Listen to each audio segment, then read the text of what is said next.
بسم اللہ الرحمن الرحیم۔ السلام علیکم ورحمۃ اللہ وبرکاتہ۔ بسم اللہ الرحمن الرحیم۔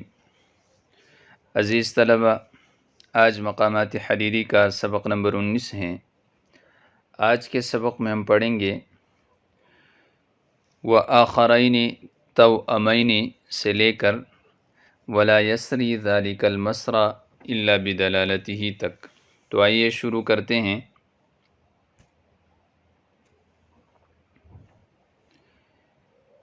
وآخرین توأمین، اور دوسرے دو جڑوے،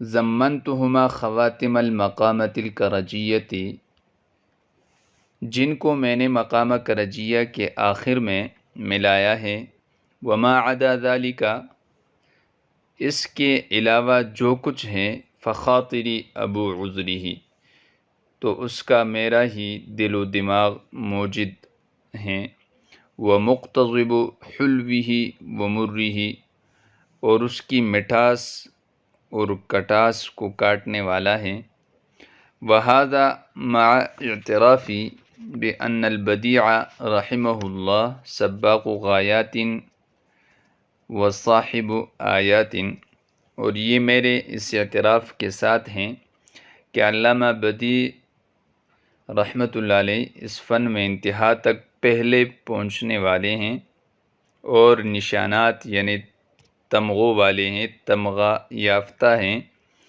وَأَنَّ الْمُتَصَدِّيَ بَعْدَهُ، بلا شبہ ان کے بعد مقامہ لکھنے کے در پہ ہونے والا، لِإِنشَاءِ مقامۃ، مقامہ لکھنے کے، وَلَوْ أُوتِیَ، اگرچہ اس کو دیا گیا ہو، بلاغت قدامہ ابن جعفر جیسی بلاغت، لا یغترف الا من فضالتہ، لیکن اس کے باوجود پھر بھی وہ چلو نہیں بھرے گا مگر اسی کے بچے ہوئے پانی سے، ولا یسری ذلک المسرى، اور اس راہ پر نہیں چلے گا، الا بدلالتہ، مگر اسی کی رہنمائی سے۔ وآخرین توأمین، آخرین یہ آخر کی جمع ہے، یعنی دوسرا،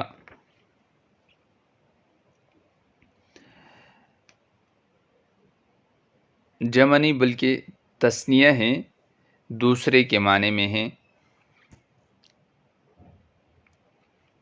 توأمین یہ توأمن کا تثنیہ ہے، اس کا وزن فوعل ہے، اور اس کا معنی آتا ہے جڑوا۔ چنانچہ عرب کہتے ہیں اطعمت المرأة، عورت کا جڑوا بچہ پیدا ہوا۔ ضمن یضمن تضمینا، ملانے کے معنی میں ہے، شامل کرنے کے معنی میں ہے، باب التفعیل سے۔ ضمن الشیء فی الوعاء، چیز کو برتن میں رکھنا۔ مجرد میں یہ ضمین یضمن ضمانتاً سے ہیں، ضامن ہونا، اسی سے تضامن ہے، اتحاد کو کہتے ہیں، اسلامی اتحاد کو تضامنی اسلامی کہا جاتا ہے۔ خواتم یہ خاتمتن کی جمع ہے۔ المقام کرجیہ جو کہ مقام کا نام ہے۔ وما عدا ذلک فخاطری ابو عذری، خاطری یہ خاطر دل میں گزرنے والا خیال، مجازاً ذہن اور دل کو بھی کہا جاتا ہے۔ خطر یخطر خطوراً، دل پر خیال کا گزرنا۔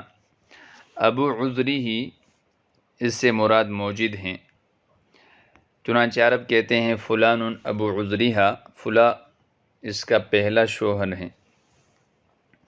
ومقتضب حلوہ ومرہ، مقتضب یہ اسم فاعل کا صیغہ ہیں، افتعال سے کاٹنے والا، اقتضبہ یعنی اس نے کاٹا۔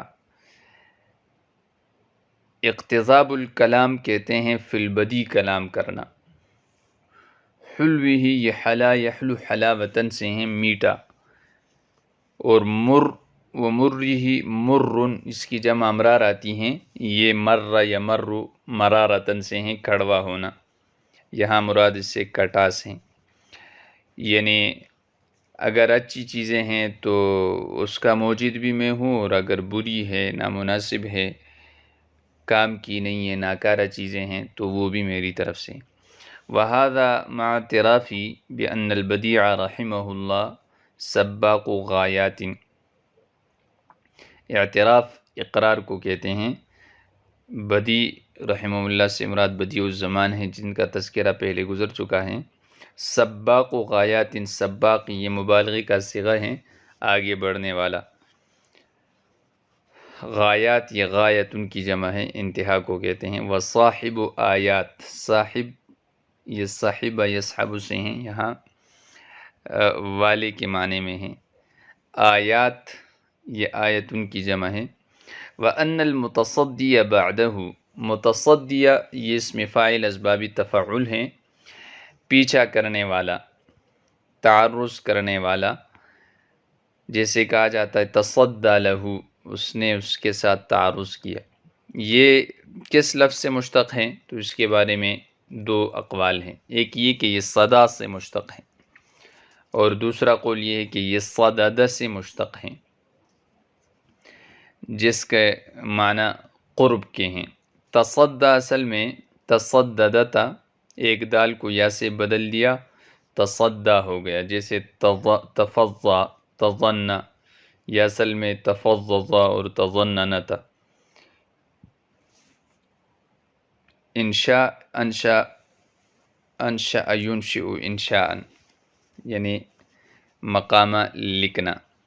ولو اوتیا، اوتیا یہ صیغہ مجہول ہے باب افعال سے، بمعنی اعطیا یعنی اس کو دیا گیا ہو، اگرچہ اس کو قدامہ ابن جعفر کی بلاغت کیوں نہ دی گئی ہو۔ آتا یؤتی ایتا ان سے ہیں عطا کرنا، مجرد میں یہ آتا یاتی سے ہیں لانا یا آنا۔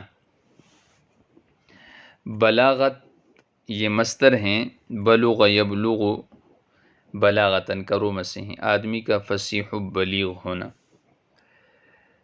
یعنی اپنے مافی ضمیر کو دوسروں تک صحیح طریقے سے پہنچانا۔ علم بیان کی اصطلاح میں بلاغت کی تعریف ہے کلام اور گفتگو کا فصیح ہونے کے ساتھ ساتھ موقع محل اور مقتضی حال کے مطابق ہونا، یہ بلاغت کہلاتا ہے۔ تو جو آدمی بلیغ ہوتا ہے وہ اپنی بات کو ایک احسن پیرائی کے ساتھ کہتا ہے، اور دوسرے آدمی کو وہ بات سمجھ بھی آتی ہے، اور وہ بات موقع محل اور مقتضی حال یعنی حال کے تقاضے کے مطابق بھی ہوتا ہے۔